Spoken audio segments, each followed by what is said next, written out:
Bueno, primero vamos a esperar unos 2 minutos hasta que sigan uniéndose, integrándose el resto de compañeros para empezar primero con unas indicaciones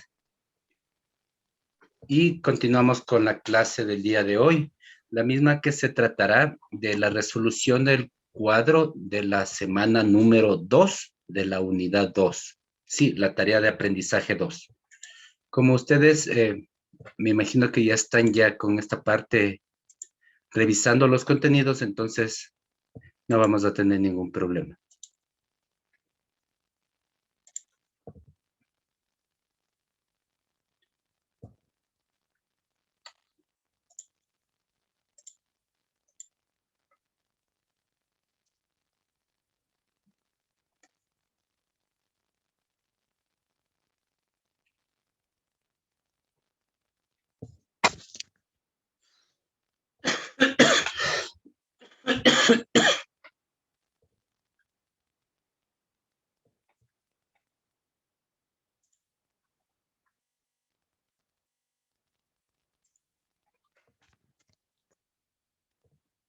Ya, pues bien, voy a proceder a indicarles la parte que vamos a tratar para el día de hoy. Primero, las indicaciones generales, por favor. Les había socializado dentro de lo que es su plataforma las nuevas fechas dispuestas por el Ministerio de Educación, las mismas que contemplan los marcos hasta el 5 de marzo para las entregas de las tareas de la actividad de aprendizaje número 1. ¿Qué quiere decir esto? Que si usted no ha presentado algún deber de la actividad 1, puede hacerlo hasta el día 5 de marzo, pero obviamente con una baja en su calificación, ya que no se puede poner la misma calificación que las personas que están entregando los trabajos de manera puntual. Sí, hasta ahí estamos todos comprendidos.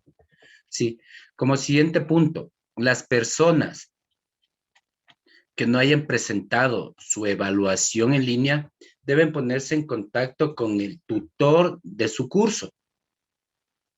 En mi caso, yo soy tutor del corte 3 y del corte número 4. Sí, las personas que no hayan rendido la evaluación de alguna materia del corte 3 y 4 deben comunicarse conmigo, obviamente, para hacer la solicitud para que puedan rendir la evaluación. Sí, de igual manera, si usted no ha rendido y no pertenece al corte 3 y 4, debe averiguar quién es su tutor y realizar la debida solicitud para que pueda, una vez de esto, pueda dar la prueba en línea. Esto tiene que ser hasta antes del 5 de marzo, caso contrario se quedará sin esa nota. Ya, como tercera indicación, el foro de actividad, este foro que nosotros tenemos aquí, el foro de la actividad interactiva es de manera obligatoria. Recuerde que usted se comprometió a realizar las tareas en un plazo establecido. Sí, de igual manera, yo les había socializado mi número de teléfono para que ustedes se comuniquen conmigo, pero dentro de un horario establecido. Habíamos quedado que el horario era de 2 a 8 de la noche. Recuerden que todos tenemos más actividades que cumplir durante el día. Yo a las personas que me han escrito, así sea un poquito tarde, pero avanzado a responderles a la mayoría, ¿no es cierto? Entonces, por favor, que no se les olvide que nosotros tenemos dentro de la plataforma una sección que se denomina calendario, esta parte de aquí. Este calendario a nosotros nos indica, si están viendo la pantalla, ¿no es cierto? Ya. Este calendario a nosotros nos indica las actividades que tenemos que cumplir durante toda la semana y el día que se va a cerrar cierta actividad. De la actividad 4 de la unidad 1, muchos tuvieron problema porque la dejaron hasta el día domingo, cuando la actividad se cerró el día viernes. ¿Por qué se cerró antes la actividad? Porque obviamente el sábado y el domingo iban a dar ustedes la evaluación en línea. Y yo les había dicho que no se iba a receptar deberes en las evaluaciones en línea. Lo mismo va a ocurrir con la actividad 4 de esta unidad 2, va a ser solo hasta el viernes, no sábado, no domingo. Recuerde, además de ello, que yo todas las indicaciones las dejo mediante los videos. Los videos están siempre en el YouTube. Les había dicho que se suscriban para que ustedes avancen o les lleguen los videos de una manera temprana a sus debidos correos y les indique o puedan revisar ustedes los videos para que vean cuáles son las indicaciones. Bien, sin más que las indicaciones que se ha dado, vamos a continuar nosotros con la clase para el día de hoy. La misma que, como les había dicho, estaba distribuida en la actividad o el recurso de aprendizaje 2, que es América Latina en el nuevo siglo XXI. Nosotros para esta semana debemos cumplir con una tarea, que es la actividad de aprendizaje 2 de la unidad 2. Sí, esta actividad va a estar dada obviamente por los recursos de América Latina, el neoliberalismo de la pobreza y la riqueza, y una lectura que se había dejado. Las personas que ya han subido ya tienen su calificación, pero las que no, obviamente yo comprendo que como es una tarea entregable, no encuentran todavía el recurso y la vamos a realizar el día de hoy aquí. De eso va a tratar la clase. Sí, tenemos nosotros este cuadrito. Sí, que es la tarea de aprendizaje 2. Este es el deber que nosotros tenemos que hacer. Sí, entonces vamos a buscar de manera inmediata de qué se trata nuestra tarea. En esta parte, en el proceso de desarrollo, dice, completa el cuadro sobre el proceso neoliberal en América Latina con las principales características de los subtemas de la lectura de la semana. Implantación del neoliberalismo. Tenemos la parte del neoliberalismo y tenemos el cuadrito, ¿no es cierto?, para que nosotros lo podamos realizar. Este cuadro que tenemos aquí se denomina cuadro de doble entrada. Sí, ustedes lo pueden ver incluso en el sistema que yo les dejé en una página donde están los organizadores gráficos. Sí, se denomina de doble entrada ya que puede escribir aquí la característica y en esta parte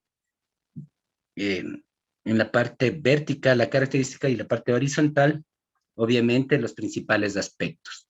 Entonces, vamos viendo las principales causas de la crisis.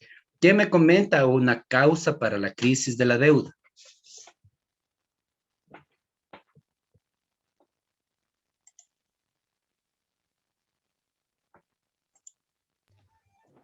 ¿Dónde está? Para levantar la mano. Buenas noches. La crisis política. Ya. Muy bien, Marcelo. Una puede ser la crisis política que tenemos, ¿sí? Entonces, ¿qué vamos a poner en esta parte de aquí? Crisis política. Ya. ¿Por qué motivo se dio esta crisis política? Sobre todo en Latinoamérica. ¿Por qué motivo?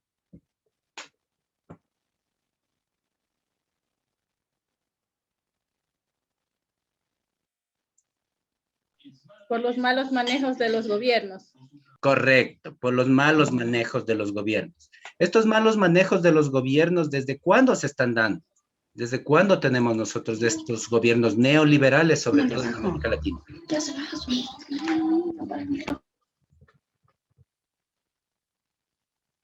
Tiene que prender el micrófono para que pueda participar.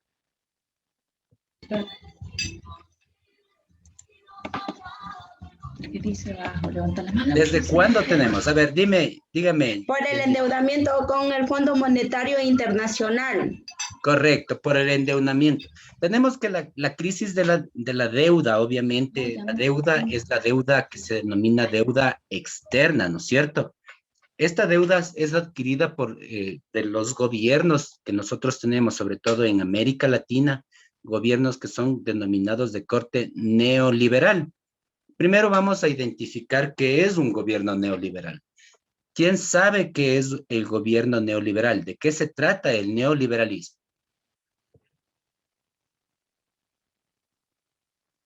Esa está dentro de las lecturas que ustedes ya debieron haber revisado. ¿De qué se trata?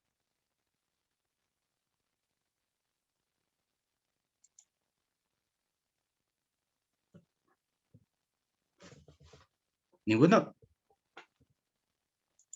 ¿No se acuerdan? ¿No han repasado?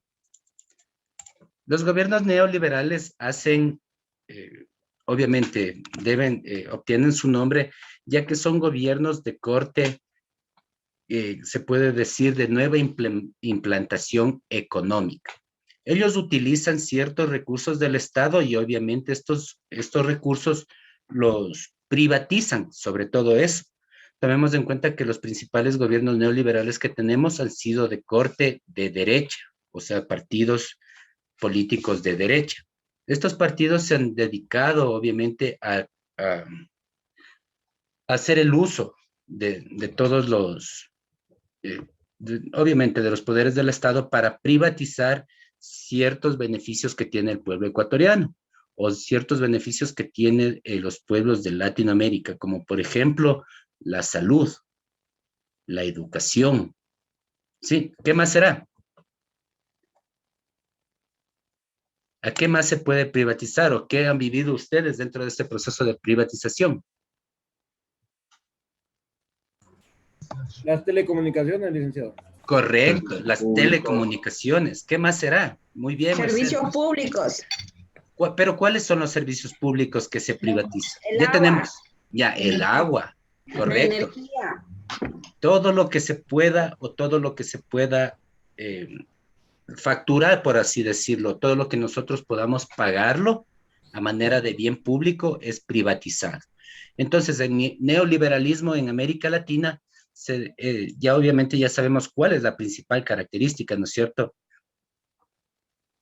La característica sería la privatización de los recursos o de los bienes del Estado. ¿Y qué cambios políticos se han dado en torno a ello?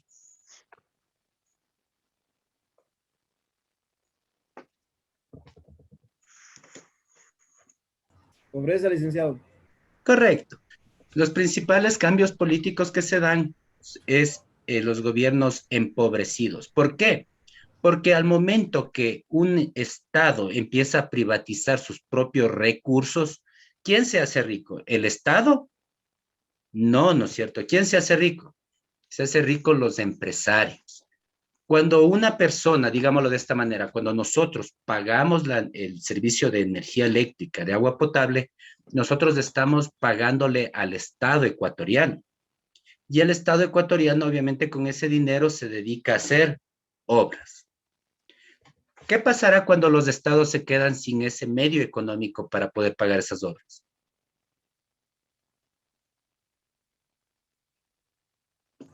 Se sobreendeuda, licenciado. Correcto. Obviamente este va a ser un círculo vicioso. Pongámoslo de esta manera. Si es que yo tengo a mi cargo como Estado ecuatoriano la empresa eléctrica y yo la privatizo, o sea, entrego a una persona que me compra esta empresa y le cedo las acciones, el dinero que iba a entrar al Estado ecuatoriano por el asunto de las facturas ya no entra al Estado ecuatoriano, sino va directamente al empresario. ¿Qué tiene que hacer el Estado para poder recibir de nuevo ese dinero? Nuevamente va a ir a esta primera parte o a este primer cuadro. Va a volver a endeudarse con el Fondo Monetario Internacional, ¿no es cierto? Es prácticamente lo que nos está ocurriendo en la actualidad con el señor Lenín Moreno. Cuando a pesar de que nosotros no tenemos privatizada la salud pública, nosotros vemos que para obtener un servicio de calidad, ¿qué es lo que tenemos que hacer? Tenemos que pagar por esta salud. Sí, pese a que nosotros ya estamos aportando al seguro, o en este caso al IES, nosotros ya estamos pagando o estamos aportando para tener este tipo de atención. Sí, básicamente así sería un estado de corte neoliberal. Vamos a ver el cuadro que nos comparte el compañero para ir avanzando de manera pronta. Tenemos este cuadrito de aquí. Si es que alguien, por favor, necesita que vaya un poco más despacio, me avisa para volverle a repetir. Tenemos el cuadrito de los principales cambios que se están dando. ¿Sí logran ver ahí? Sí, un poquito, sí. Ya. Avisarme. Ya. Tenemos el cuadrito de la tarea en desarrollo. La primera habíamos dicho que la deuda, sí, la crisis que se da por la deuda, obviamente iban a ser por los recursos que están a cargo del Estado ecuatoriano. Eso es lo que usted tiene que escribir en el primer cuadro, irá anotando porque esta es la tarea que usted tiene que entregar. Entonces, vamos a poner, la deuda externa creció en varios países debido a los mayores recursos que se generaban para su pago.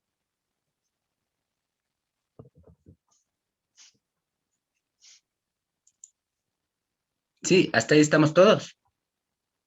Ya. ¿A qué consecuencia llega esto? Que frente a la profunda crisis en América Latina por las políticas neoliberales, existe una reducción de las áreas estatales o de las empresas públicas. Es justamente de lo que yo les estaba hablando. Empieza a reducirse el tamaño del Estado. Pero ¿a qué hago referencia con el tamaño del Estado? Obviamente a las empresas públicas. Sí, cuando nosotros perdemos estas empresas públicas, decimos que estamos reduciendo el Estado ecuatoriano. ¿Y cuáles son los cambios políticos que se dan? Obviamente se da lo que se denomina la guerra civil, o en nuestro caso, lo que nosotros conocemos como las protestas, ¿no es cierto? Las bullas, que nosotros llamamos. Sí. Obviamente aquí se pone un poco más de argumentación, pero básicamente es lo mismo. Las protestas se dan por los atropellos que se cometen en contra de los derechos humanos. Ya. En el siguiente cuadro, en el cuadrito que tenemos nosotros en la parte de abajo, otra crisis para la deuda en América Latina. Aquí estamos hablando nosotros de la deuda que se generó en México en 1982 por el pago de la deuda externa. Ya, es un punto que obviamente nosotros lo podemos palpar o lo podemos observar en la actualidad con nuestro país hermano Venezuela. Ellos tienen privatizadas gran parte de sus empresas estatales y obviamente cuando ellos tienen esta capacidad de endeudamiento que sobrepasa los niveles económicos del Estado, entonces se genera una deuda que es imposible de pagar. Este no pago a la deuda externa, ¿qué es lo que conlleva? ¿A qué conlleva que el país no pueda pagar su deuda externa?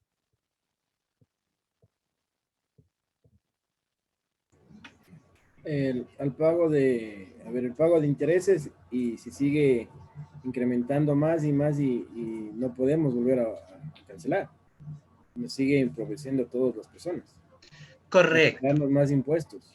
Es básicamente lo que nos está ocurriendo con nuestro país hermano, ¿no es cierto? Cuando el país no puede pagar la deuda en su totalidad, lo que primero impone el Fondo Monetario Internacional es el bloqueo comercial.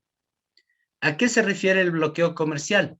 Que ese país no puede importar ni exportar productos de primera necesidad. Por eso en algún momento recuerden ustedes que decían que este país no tenía servicios o no tenía productos como por ejemplo el papel higiénico, que es indispensable, ¿no es cierto? Son cosas así que sufren los países cuando no avanzan a pagar los altos costos que genera este endeudamiento. Ya. El neoliberalismo en su segunda instancia, en esta parte estamos hablando ahorita de México, había tomado Venezuela como un ejemplo.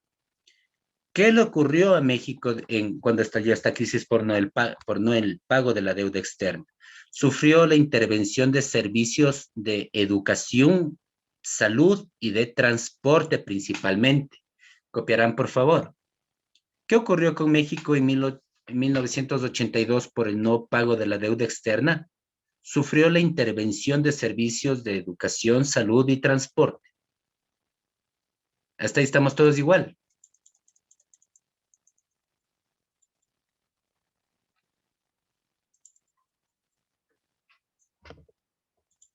Bien, una vez que se apoderan de los servicios como la educación, la salud y el transporte, sí, ¿cuáles serán los cambios políticos? Obviamente, la protesta.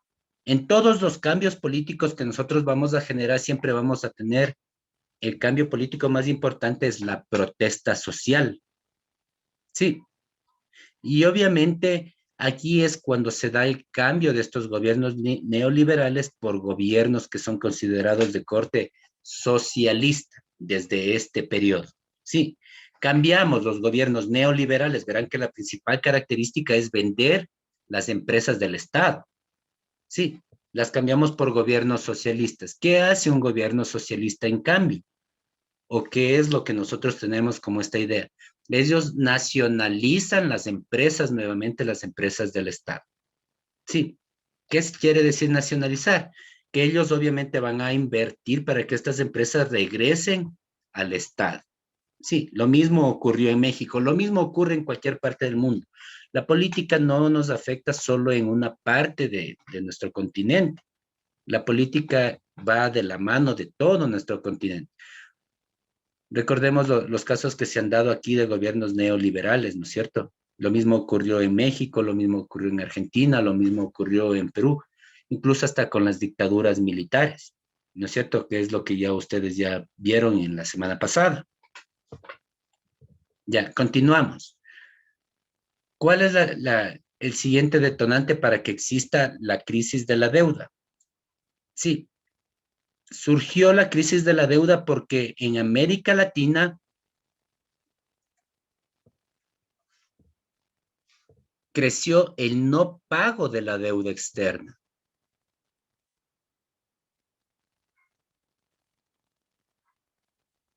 Sí. ¿Y qué ocurre cuando no paga o cuando todos los países se pusieron de acuerdo para el no pago de la deuda externa? Lo que ocurrió fue que se aumentara el monto de interés. O sea que muchas veces nosotros no podemos culparnos a nosotros mismos como latinoamericanos de vivir en pobreza, sino que las condiciones del sistema monetario internacional muchas veces han sido desastrosas para nosotros. Se puede decir que es un detonante para que nosotros no podamos progresar, porque cuando no tenemos dinero, obviamente no tenemos capacidad de inversión. Recuerden que cuando ustedes quieren ponerse un negocio, ¿qué es lo primero que tienen que hacer si es que quieren ponerse un negocio propio? Capital, necesitamos capital. Obviamente necesitamos un capital, pero el capital usted no puede ir a pedir a su vecino porque a lo mejor es más pobre que nosotros, ¿no es cierto? ¿A dónde tiene que ir a recurrir? A una entidad bancaria. Correcto, a los bancos. ¿Y qué le dice el banco cuando les va a prestar el dinero? Su buró de crédito está credificio. No es cierto. O puede decirle que usted es crediticio o que usted vive en estado de mora permanente. ¿No es cierto? Sí. Lo que nos ocurre o lo que nos ocurrió, me incluyo con la pandemia, que por el retraso de los sueldos, el sistema bancario no lo vio de esta manera, como que estábamos en la crisis, sino que dijo, usted está en mora. Y obviamente esto afectó al buró de crédito, ¿no es cierto? Pero de una manera indirecta, ya que nosotros sabemos que podíamos cubrirlo, pero lastimosamente no se dieron las condiciones. Lo mismo ocurre en la política internacional. Cuando un país por A o B motivo, ya sea que tenga en su país una guerra interna, digamos un levantamiento civil, no logra cubrir esta deuda con el Fondo Monetario Internacional, el Fondo Monetario Internacional también le dice lo mismo. Usted no avanzó a pagar, usted es un moroso, ¿no es cierto? Entonces, ¿qué es lo que le pasa a ese país? ¿O qué le ocurriría a usted si es que no avanzara a cubrir la deuda? Le siguen cobrando intereses. Le cobran el interés. Correcto, muy bien, gracias Marcelo, muy bien, muy buen aporte. A nosotros nos van a cobrar el interés, pero obviamente nosotros solo sacamos préstamos que sabemos que vamos a lograr cumplir, ¿no es cierto? Ya será de unos $2,000 para una microempresa o de unos $5,000. En cambio, ahora piensen cuál es el capital que pide un país para la inversión interna del mismo, para que sea consumido por nuestros ciudadanos. ¿Cuánto será la capacidad de endeudamiento?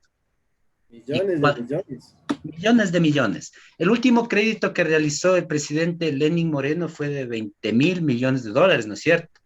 Para cubrir todo lo que son asuntos de sueldos de personas que trabajan como yo, que somos empleados públicos, ¿no es cierto? El crédito que él pidió solo fue para pagarnos a nosotros como empleados públicos. Ahora imagínense cuál es la cantidad de endeudamiento que él tendría que invertir para generar todos los recursos que necesita el Estado, como por ejemplo abastecer las aulas de clase, abastecer los hospitales, cumplir con las obras públicas que se necesitan, ¿no es cierto? Entonces, esta capacidad de endeudamiento muchas veces va mucho más allá de lo que puede generar un Estado. A eso me refiero. Si es que usted sabe que necesita $2,000 para su microempresa, y va y pide un crédito de $8,000 cuando sabe que no va a poder pagarlo nunca, ¿qué ocurrirá? Le niegan nomás. No es que le niegue, puede ser que usted tenga un buen buró de crédito. A lo mejor sí recibe ese dinero, pero si usted no avanza a cubrir todo ese crédito, ¿qué ocurrirá? Esa deuda va a ser imposible de pagarla, ¿no es Se cierto? endeuda. Entonces usted se está endeudando sobremanera, usted no dimensiona cuánto dinero es el que necesita. Entonces, ¿qué es lo que se debe hacer para cuando uno necesita uno de estos créditos? Tener buena capacidad de pago. O algo así. Primero, tener un negocio o algo que sea rentable, ¿no es cierto? Para que pueda generar. Segundo, ¿qué será? Administrar bien. Correcto, una buena administración y sobre todo lo que siempre se ha pedido a los gobiernos, una buena planificación de gastos. ¿Qué es una planificación de gastos? Es una distribución adecuada de los recursos que se están obteniendo, ya sea de manera interna o en este caso a manera de préstamo internacional. Sí, entonces cuando uno realiza una buena planificación, uno puede separar bien los montos para que luego no exista este desfase, ¿no es cierto? Básicamente a eso se refiere esta tarea. Sí, la tarea se refiere o lo que quiere decir, les pongo a manera simplificada, lo que quiere decir esta crisis es que muchas veces los países se sobreendeudaron, no tuvieron una buena planificación y lastimosamente nuestros gobernantes no han sido los que hubiéramos deseado, ¿no es cierto? O no se han comportado de la manera como debieron haberse comportado con nosotros. Más nos han ido saqueando el país poco a poco. Sí, muchas veces nosotros decimos, eh, bueno, fue un buen presidente, igual robó, pero hizo obras. Esa concepción tenemos que sacarnos de la cabeza, porque un presidente es electo para que haga obras, no es que nos está haciendo un favor. Nosotros le estamos pagando o fue electo para que él cumpla con estas obras. Y obviamente no esté tomando los dineros del Estado para invertirlos en cosas que a lo mejor no le competen o en este caso no se fiscalice para que no se roben. Sí, entonces, la segunda parte de este cuadrito de esta parte del endeudamiento decimos que se da en los gobiernos de América Latina las dictaduras militares y los golpes civiles. Una dictadura militar es cuando un ejército, cuando un personal a nombre del ejército se apodera del Estado o en este caso de la presidencia de un país. Nosotros vivimos esto de la dictadura militar no solo una vez, la última fue con el presidente Lucio Gutiérrez, recordarán ustedes. Sí. Pero anterior a ello nosotros tuvimos un triunvirato militar con el ex denominado presidente La Bombita Lara.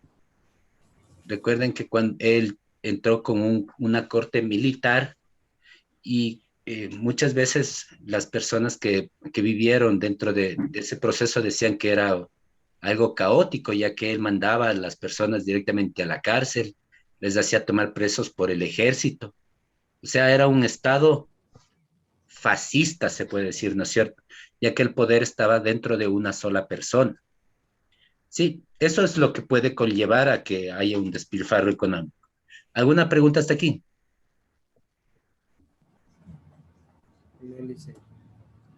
Ya, continuamos. Entonces, en la última parte, ¿qué vamos a poner en los cambios políticos?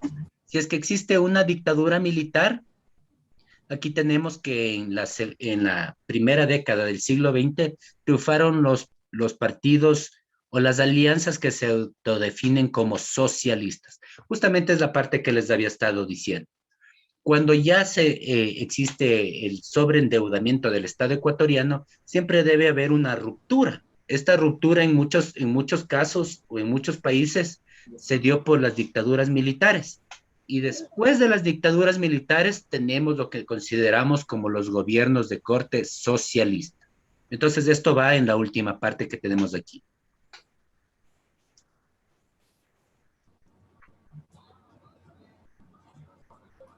Sí, hasta ahí está entendido. Irán copiando, verán que esto es lo que ustedes tienen que ir anotando en su trabajo. Sí. Obviamente, obviamente como nosotros ya estamos realizando el trabajo y todo lo que yo estoy tomando está dentro de la plataforma, nosotros vamos a poner en esta parte de bibliografía, vamos a ponerle el recurso. Pero en el recurso yo me he dado cuenta que muchas personas lo están ubicando de mala manera, porque están poniendo bibliografía plataforma. No se ubica de esa manera. Se tiene que tomar todo el HTTPL.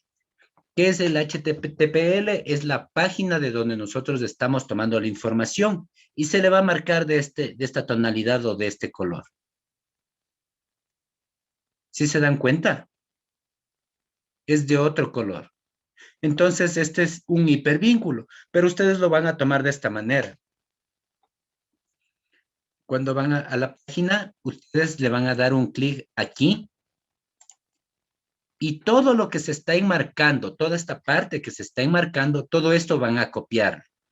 Le dan nuevamente, le van a dar un clic y de ahí ya lo pueden copiar. Le ponen control C, se van a donde ustedes tienen la bibliografía y le dan control V. Ahí se pega. Esa es una norma APA.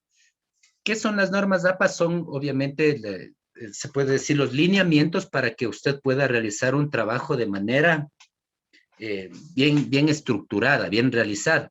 Cuando usted se vaya a graduar de aquí de la institución del Juan Montalvo, usted le van a pedir que hagan un trabajo final.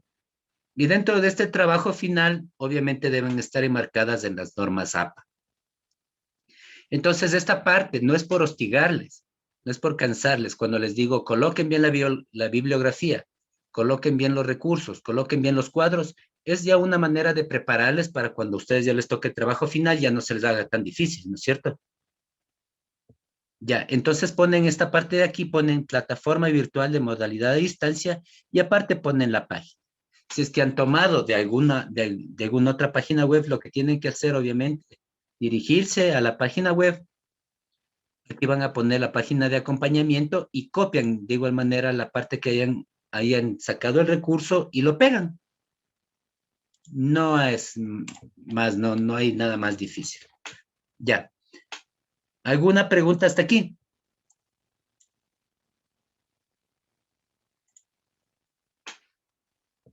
¿Ninguna?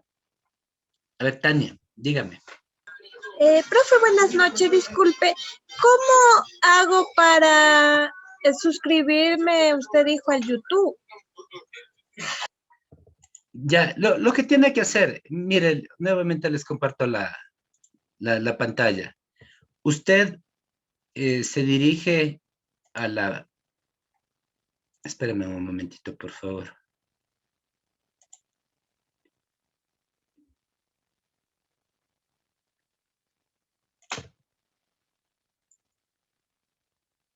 Ya, se dirigen a esta parte. Voy a hacerle grande el cuadrito. Y aquí, en esta parte, ustedes le van a poner suscribirse. Obviamente deben estar dentro de un canal que ustedes tengan creado en el YouTube. Ya sabemos que la mayoría utiliza. En esta parte usted le pone aquí, le pone suscribirse. Aquí le va a dar una opción. Aquí en esta parte de aquí es. A mí no me sale porque estoy dentro de mi propio canal. Pero aquí le va a aparecer suscribirse. Cuando usted se suscribe, todos estos videos que nosotros tenemos aquí, los acompañamientos que hemos venido dando, todos estos se le van a reflejar de manera directa en su correo. Entonces, ¿qué quiere decir eso? Que a lo mejor si es que a mí se me pasa por alto el poner el link dentro de la plataforma, ni bien yo sube el video, esto ya le va a indicar en su correo que ya está el video en la plataforma para que lo pueda revisar. Sí, de esa manera usted ya no se genera conflictos. ¿Alguna otra pregunta?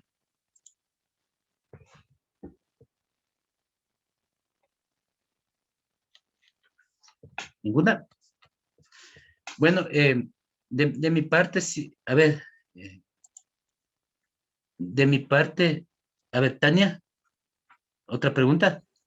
Profe, sí, disculpe. todas las tareas que usted da, las sube ahí al YouTube. Sí, todos los acompañamientos, así sean acompañamientos de unos 20 minutos, todo está en la plataforma. Todo está en el YouTube, perdón. Lo que sí muchas veces la clase anterior no se pudo establecer la comunicación con ustedes. Parece que estuvo publicado y ya programado esto del Zoom. Ya sabemos que muchas veces ahorita están existiendo cortes de luz casi en todo el Ecuador. Aquí no fuimos la excepción. A mí me perjudicó mucho eso en ese horario. No pude conectarme con ustedes. Había enviado un mensaje a alguno de sus compañeros informando que me disculpen que no había podido participar porque no tenía energía eléctrica. Entonces fue imposible. Pero de ahí todas las charlas que se dan, todos los acompañamientos, nosotros los estamos colocando en el YouTube. Sí, para que no tengan ningún inconveniente. De igual manera, si usted no avanza a conectarse de una manera directa, digamos el día de hoy no estuvo en la tutoría, usted puede revisar el video, no hay ningún problema. Creo que lo ideal sería que usted esté en la clase para que usted, si es que tiene alguna duda, lo pueda preguntar de manera directa. Sí. Ok, profe, gracias. ¿Ya? ¿Alguna otra pregunta? Licenciado, buenas noches.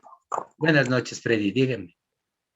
Yo tengo una consulta, ya que estamos a puerta de una nueva evaluación en línea. En la primera evaluación en línea de la unidad 1, yo tuve un inconveniente con una pregunta que solo me reflejaba una opción de respuesta y las otras tres solo salía la A, B y C y D y solo la una tenía la opción de respuesta. Y o sea, yo puse al azar porque yo no se veían las opciones. Salió puntuada, pero o sea, hay otros compañeros que hemos conversado y han tenido el mismo inconveniente. Y Sí. ellos no han puntuado en eso. Entonces, como estamos a puerta de otra evaluación, o sea, que no ocurran esos errores, porque a veces si esa milésima de puntos puede perjudicarnos. Correcto, yo sí, a nombre de la institución, como institución, sí les quiero pedir muchas disculpas, ya que recuerden que esta es una nueva plataforma totalmente nueva. Las personas que estuvieron en la convocatoria anterior se han de dar cuenta que esta es otra plataforma. Todo lo que nosotros utilizamos como docentes, todos los recursos fueron migrados, no por parte del docente, sino por parte del Ministerio de Educación. Y al momento de que hubo esta migración, obviamente hubo algún desfase dentro de lo que son los scripts, o sea, dentro de lo que son las encriptaciones de la información. Y esto conllevó a que en algunas pruebas existe algún desfase. Pero obviamente yo les había dicho que si tienen este problema, me escriban. Yo a muchas personas les he ayudado, les he aumentado el punto o les he puesto nuevamente la pregunta para que vuelvan a resolver. Sí, en eso yo nunca les voy a perjudicar, pero obviamente si es que yo sé cuál es su malestar.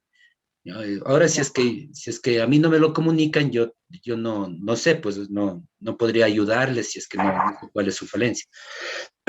Lo que sí les digo es que para esta nueva unidad, para esta nueva prueba, igual vamos a realizar el cuestionario. Obviamente esa fue la facilidad, a lo mejor por eso a todos no les fue muy mal y esperemos sacar nuevamente una buena calificación.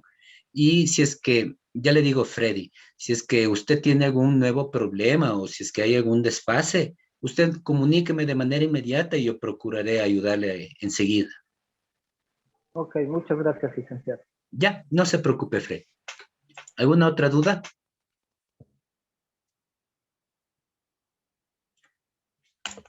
Pues bien, entonces queda programada nuestra reunión para el día jueves de aquí en 15, ya con el cuestionario de evaluación. Oportunamente yo les voy a enviar el link para que ustedes puedan descargarse el cuestionario y obviamente lo que sí les pido, vayan resolviéndolo ustedes.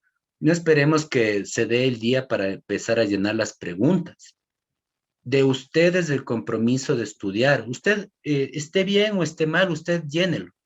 Nosotros vamos a ver cómo usted lo ha desarrollado y con eso nosotros vamos a guiarnos para poder cambiarles o poder asegurar bien la nota. Sí. Si no es más, entonces yo me despido de ustedes. Recuerden que el video ya le voy a publicar, si es posible, esta noche o máximo el día de mañana para que usted lo pueda ver nuevamente. Y si es que no avanzó a copiar, pueda llenar la tarea que tiene que subirla hasta este fin de semana. ¿Sí? Muchísimas gracias por acompañarme en esta noche y que tengan una linda semana, bueno, una mini semana que nos queda. Que les vaya Gracias, muy bien. licenciado. Gracias, licenciado. Cuídense mucho. Gracias. Gracias.